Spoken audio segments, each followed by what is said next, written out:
Shalom semuanya. Pada tanggal 4 September 2022, gereja kita GBI Jalan Jenderal Gatot Subroto yang sering disingkat GBI Gatsu berusia 34 tahun. Haleluya! Tanggal 4 September 1988, kebaktian pertama dimulai di Karsa Pemuda dengan jumlah jemaat sekitar 400 orang.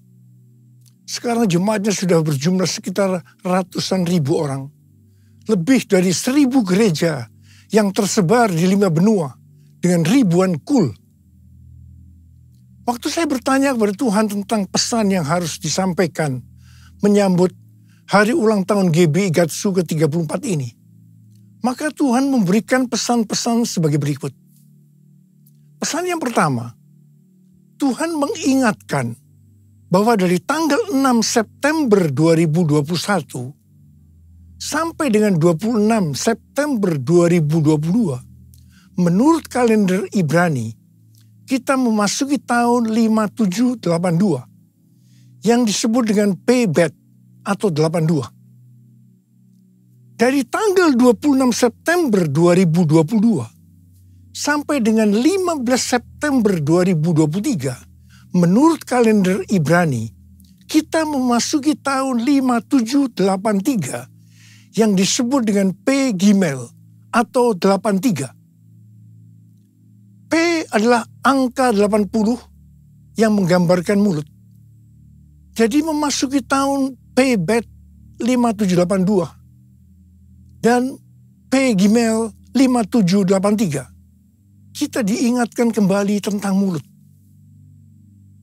Mulut kita harus dipakai untuk memperkatakan hal-hal surgawi, bukan tentang hal-hal duniawi. Tuhan Yesus berkata dalam Matius 12 ayat 36 sampai dengan 37. Tetapi aku berkata kepadamu, setiap kata sia-sia yang diucapkan orang harus dipertanggungjawabkan pada hari penghakiman. Karena menurut ucapanmu engkau akan dibenarkan, dan menurut ucapanmu pula engkau akan dihukum. Saya akan ingatkan bahwa kita semua harus berhati-hati dengan mulut kita. Juga dengan apa yang kita tuliskan di medsos. Apakah itu hoax atau ujaran kebencian, supaya kita jangan dihukum. Amsal 21 ayat 23 berkata, siapa memelihara mulut dan lidahnya, memelihara diri daripada kesukaran.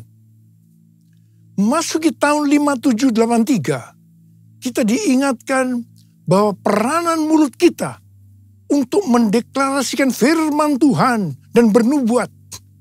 Mulut kita harus penuh dengan ucapan syukur dan perkataan yang saling membangun. Kita harus berkata jujur, bukan kebohongan.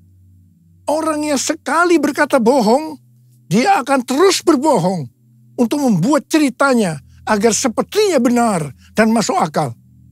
Orang yang seperti ini akan berurusan dengan Tuhan. Hati-hati. Memasuki tahun 5783, kita juga akan melihat kasih karunia Tuhan yang luar biasa yang akan dicurahkan kepada mereka yang sungguh-sungguh mencari Tuhan. Berkat dan upah akan dilepaskan bagi mereka yang hidupnya intim dengan Tuhan. Namun, bersamaan dengan itu, akan ada pembersihan di rumah Tuhan dan penghakiman terhadap dunia. 1 Petrus 4 ayat 17 berkata, bahwa penghakiman dimulai dari rumah Tuhan sendiri. Keputusan-keputusan dan pilihan-pilihan yang diambil serta tindakan pertobatan dan pengampunan pada tahun 5783 ini, konsekuensinya akan dirasakan pada tahun 5784. Ingat bahwa tahun 5783 ini adalah tahun 2022 ini. Dan sebagian lagi pada tahun 2023. Sedangkan tahun 5784 adalah tahun 2023 dan sebagian tahun 2024. Jadi artinya apa yang kita lakukan pada tahun 2022 ini, konsekuensinya akan dirasakan pada tahun 2023 yang tinggal beberapa bulan lagi. Karena itu, saya mau ingatkan kita semua bahwa jangan main-main dengan Tuhan. Sesuai dengan Mazmur 18 ayat 21 sampai dengan 27. Daud berkata bahwa Tuhan memperlakukan kita sesuai dengan kebenaran kita. Tuhan akan membalas sesuai dengan kesucian kita. Terhadap orang yang setia, Tuhan berlaku setia. Terhadap orang yang tidak bercela, Tuhan akan berlaku tidak bercela. Terhadap orang yang suci, Tuhan akan berlaku suci. Tetapi terhadap orang yang bengkok, Tuhan akan berlaku belat-belit. Saya berpesan dengan sungguh-sungguh, agar jangan sampai kita dibelat-beliti Tuhan. Kita sering memperkatakan sesuai dengan 1 Korintus 2 ayat 9 yang berkata, apa yang belum pernah kita lihat, apa yang belum pernah kita dengar, apa yang belum pernah timbul dalam hati, semua disediakan bagi orang yang mengasihi Dia. Tetapi jangan lupa, firman Tuhan di dalam Ibrani 10 ayat 30-31 yang berkata, sebab kita mengenal Dia yang berkata, pembalasan adalah hakku. Akulah yang akan menuntut pembalasan. Dan lagi, Tuhan akan menghakimi umatnya. Ngeri benar kalau sampai jatuh ke dalam tangan Allah yang hidup. Dan ini juga akan terjadi kepada orang-orang yang bengkok, yang dibelat-beliti Tuhan. Sesuatu yang mengerikan akan terjadi dan dialami. Saudara, saya akan memberikan satu gambaran kepada saudara apa yang disebut dengan kengerian yang Tuhan berikan kepada orang yang bengkok, yang dibelat-beliti Tuhan. Orang itu akan mengalami apa yang belum pernah dia pikirkan, belum pernah dia lihat, belum pernah timbul dalam hati. Dia akan mengalami kengerian seperti itu. Sekali lagi, saya mau katakan kepada saudara, jangan main-main dengan Tuhan. Hari-hari ini, api pemurnian Tuhan sedang turun.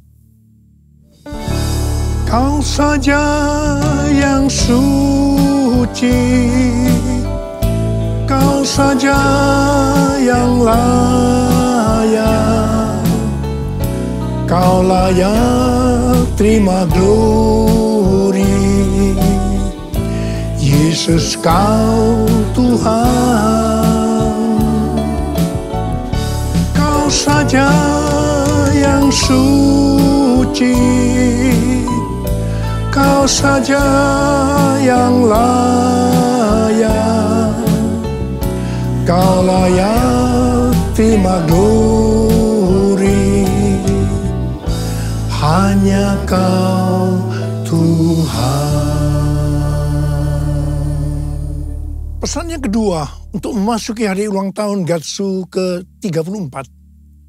Tuhan mengingatkan kepada saya tentang apa yang Dia pernah pesankan pada hari ulang tahun saya yang ke-73 yang lalu. Di Markus 4 ayat 29 yang berkata, sebab musim menuai sudah tiba. Sebab musim menuai sudah tiba. Memasuki musim menuai ini, Tuhan memberikan pesan dari Lukas 12 ayat 1 sampai dengan 5. Di mana perikopnya berkata bahwa ini merupakan pelajaran khusus bagi murid-muridnya. Yaitu saudara dan saya yang menjadi murid-muridnya. Lukas 12 ayat 1 sampai dengan 5 berkata, sementara itu beribu-ribu orang banyak telah berkerumun, sehingga mereka berdesak-desakan. Lalu Yesus mulai mengajar, pertama-tama kepada murid-muridnya, katanya, waspadalah terhadap ragi, yaitu kemunafikan orang Farisi. Tidak ada sesuatu pun yang tertutup, yang tidak akan dibuka, dan tidak ada sesuatu pun yang tersembunyi, yang tidak akan diketahui. Karena itu, apa yang kamu katakan dalam gelap akan kedengaran dalam terang. Dan apa yang kamu bisikkan ke telinga di dalam kamar akan diberitakan dari atas atap rumah. Aku berkata kepadamu, hai sahabat-sahabatku, janganlah kamu takut terhadap mereka yang dapat membunuh tubuh dan kemudian tidak dapat berbuat apa-apa lagi. Aku akan menunjukkan kepada kamu siapakah yang harus kamu takuti.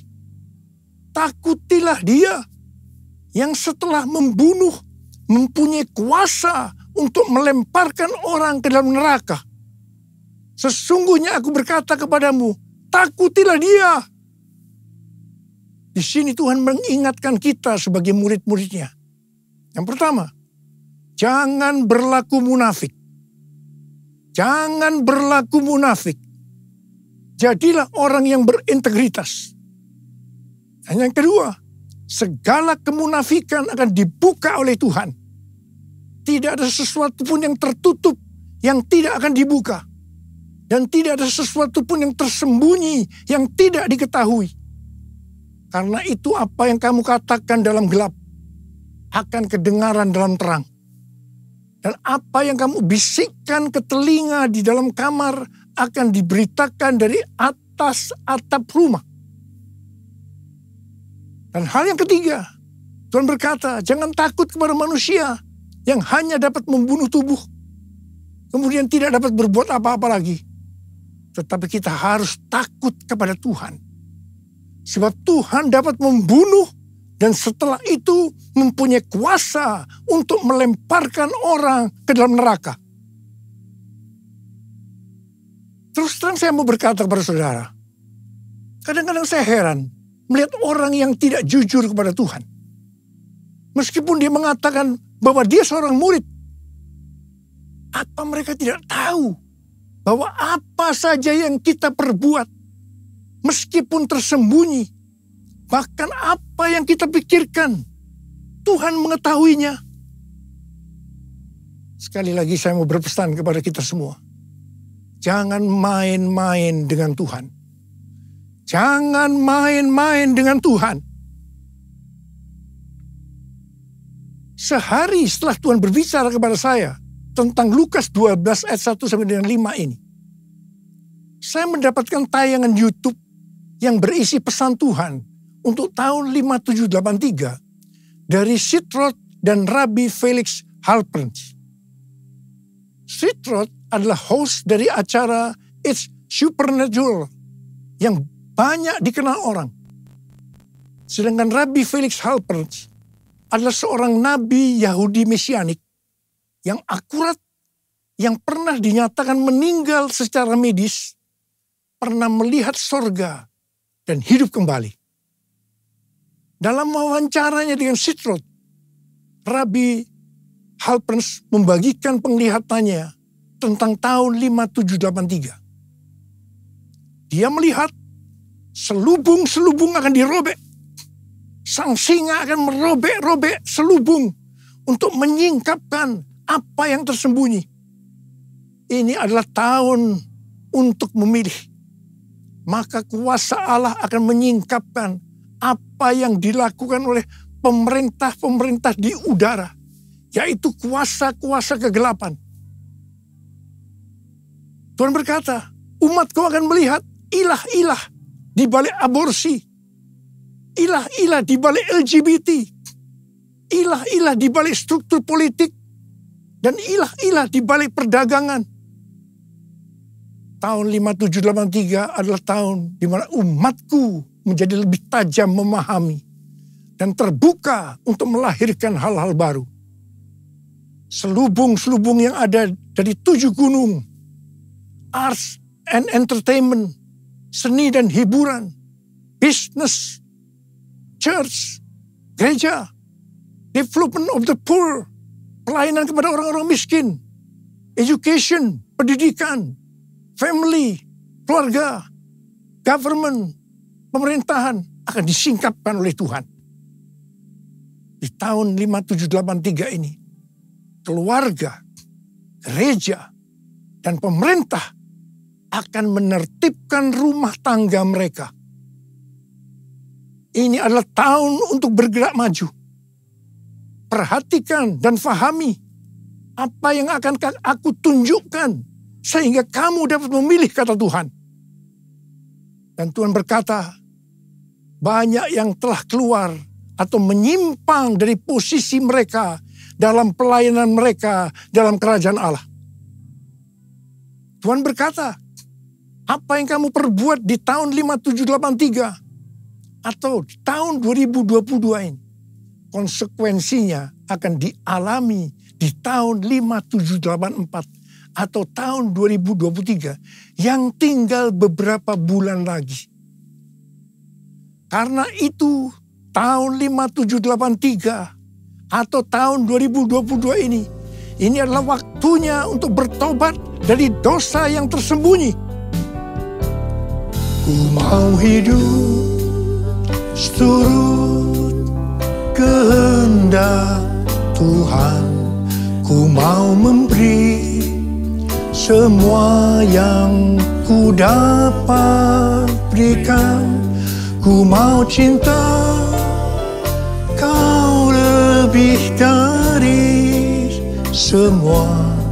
Ku tak dapat membalas kasih-Mu. Ku tak dapat membalas kasih-Mu. Ku tak dapat membalas kasih-Mu.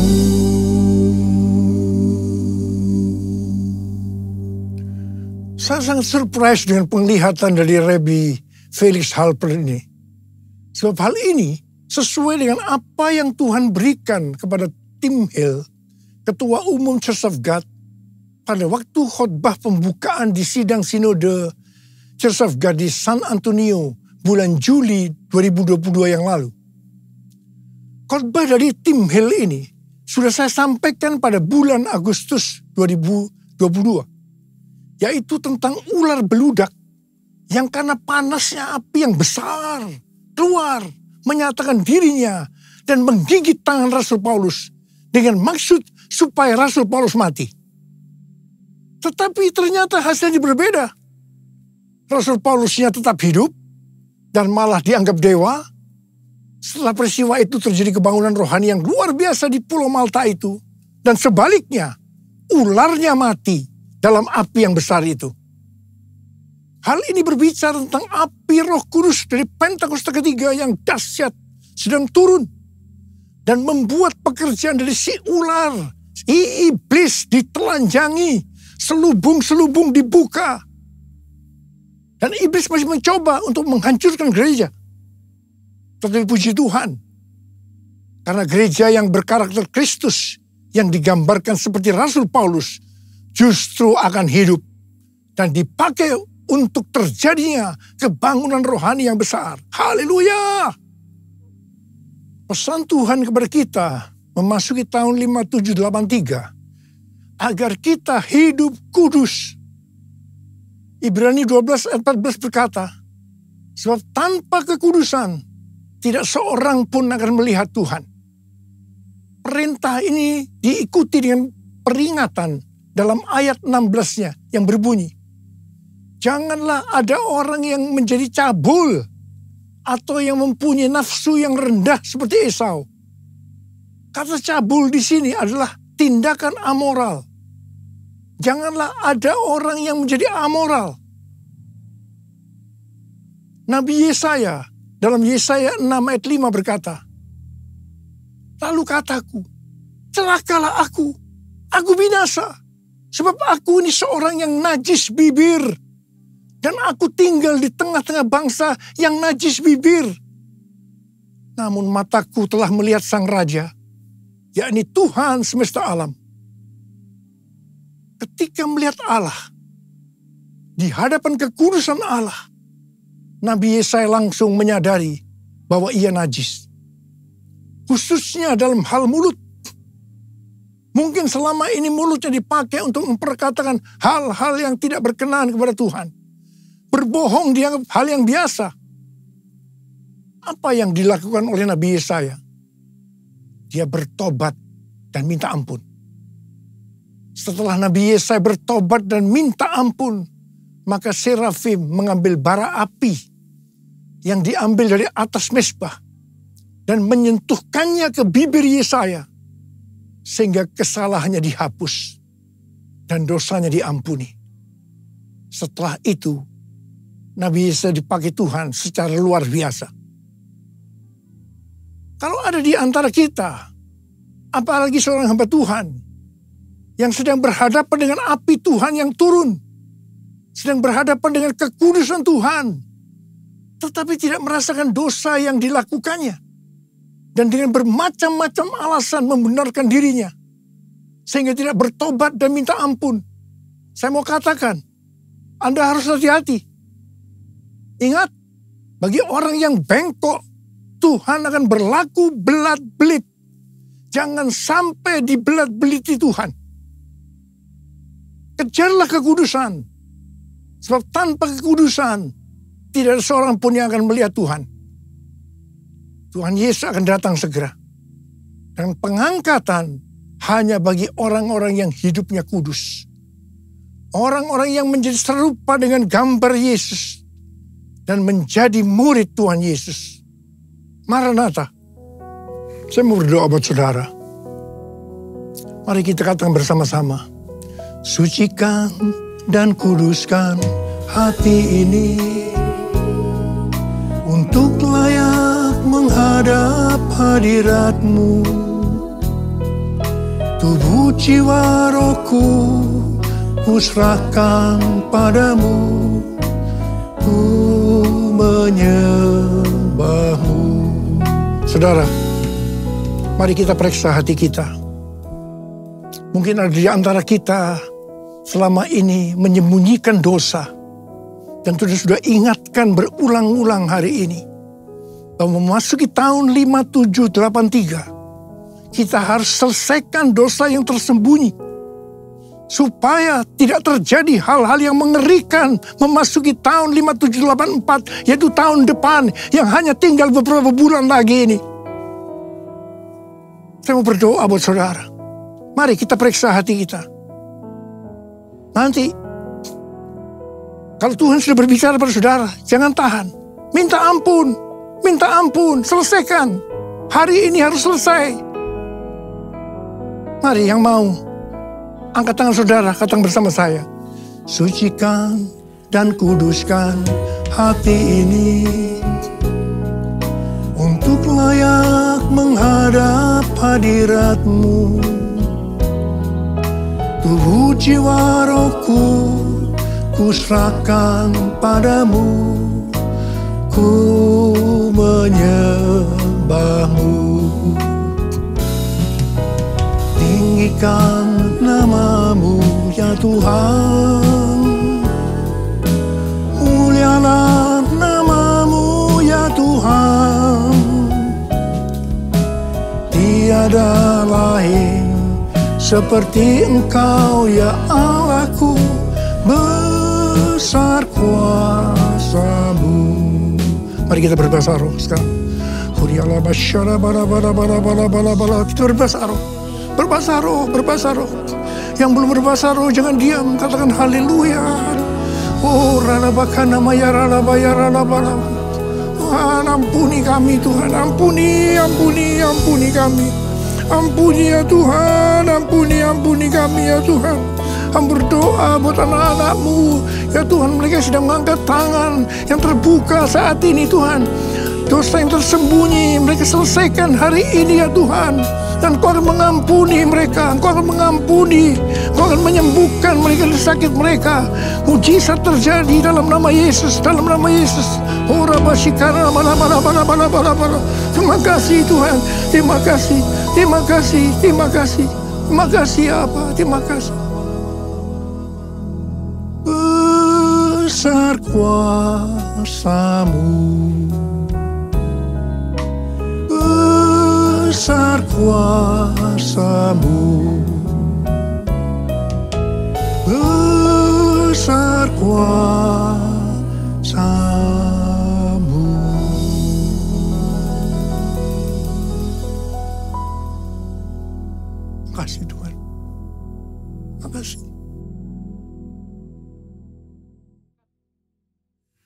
Mari saudara-saudara, kita akan masuk dalam perjamuan kudus.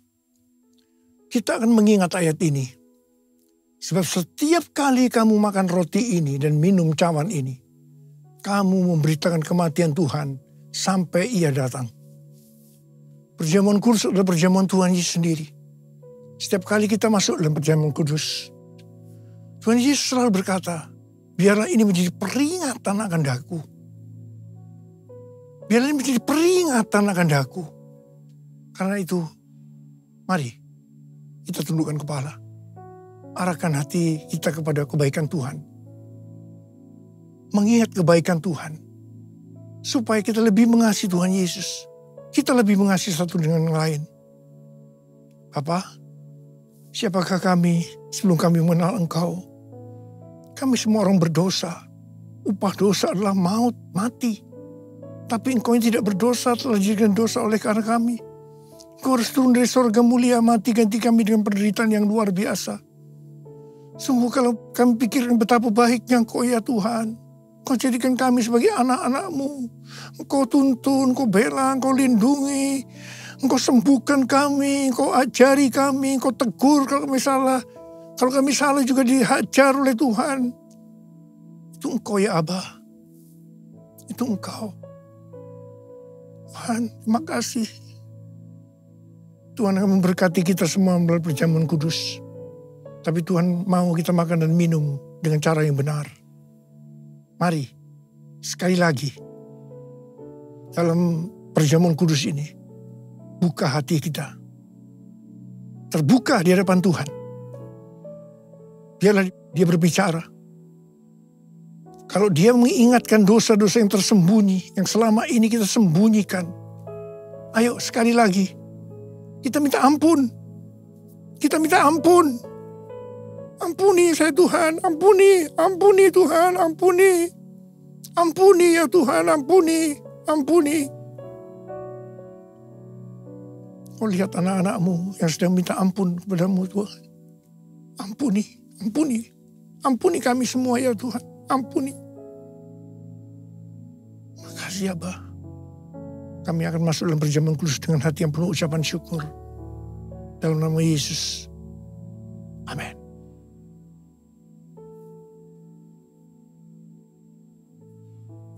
Saya akan mengangkat roti di tangan kanan kita tinggi-tinggi.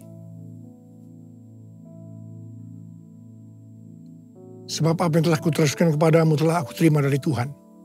Yaitu bahwa Tuhan Yesus pada malam waktu Ia diserahkan mengambil roti. Dan sesudah itu Ia mengucap syukur atasnya. Ia memecah-mecahkannya dan berkata, inilah tubuhku yang diserahkan bagi kamu. Perbuatlah ini menjadi peringatan akan aku. Saudara dikasih Tuhan, bukankah roti yang kita pecah-pecahkan ini adalah persekutuan kita dengan tubuh Kristus? Mari kita makan dalam nama Yesus.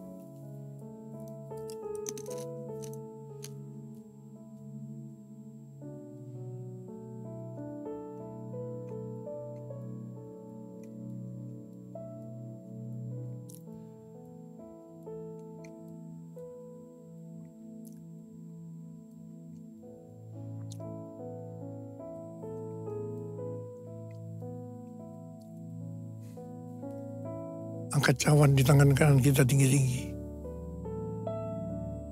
Demikian juga Ia mengambil cawan sudah makan lalu berkata, cawan ini adalah perjanjian baru yang dimeteraikan oleh darahku. Perbuatlah ini setiap kali kamu meminumnya menjadi peringatan akan aku. Saudara kasih Tuhan, bukankah cawan pengucapan syukur yang atasnya kita ucapkan syukur adalah persekutuan kita dengan darah Yesus. Mari kita minum dalam nama Yesus.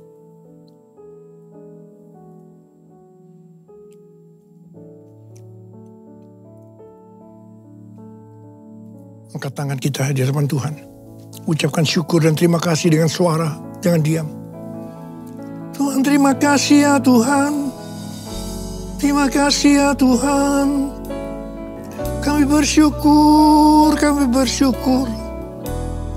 Kami bersyukur ya Tuhan. Kami bersyukur ya Tuhan. Urarabasyarala barakana matakarab.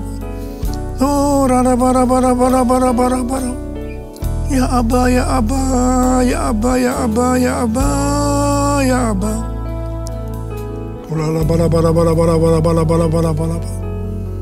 Oh, Tuhan terima kasih, Tuhan terima kasih, Tuhan terima kasih. Hamba berdoa buat anak-anakmu. Mereka membutuhkan kesembuhan. Angkat tangan saudara yang membutuhkan kesembuhan. Terima kesembuhan. Terima, sembuh dalam nama Yesus, sembuh dalam nama Yesus, sembuh dalam nama Yesus. Terima mujizat Tuhan, terima. Oh Tuhan terima kasih. Terima kasih. Terima kasih Yesusku. Terima kasih Yesusku. Puji syukur hanya bagi Tuhanku. Terima kasih Yesusku. Terima kasih Yesusku. Puji syukur hanya bagi Tuhanku. Puji syukur hanya bagi Tuhanku. Puji syukur hanya bagi Tuhanku. Saudara, saya mengucapkan selamat ulang tahun buat GBI Gatsu. Ulang tahun yang ke-34. Tuhan Yesus memberkati kita semua. Berlimpah.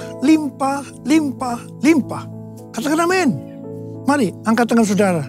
Terimalah berkat Tuhan. Kasih karunia yang berlimpah-limpah daripada Allah Bapa dalam Anak yang tunggal Yesus Kristus. Persekutuan yang manis dengan Roh Kudus menyertai saudara sekalian mulai hari ini. Sampai Tuhan Yesus datang menjemput kita di awan-awan dan bahkan sampai selama-lamanya. Yang percaya bersama-sama katakan, amin.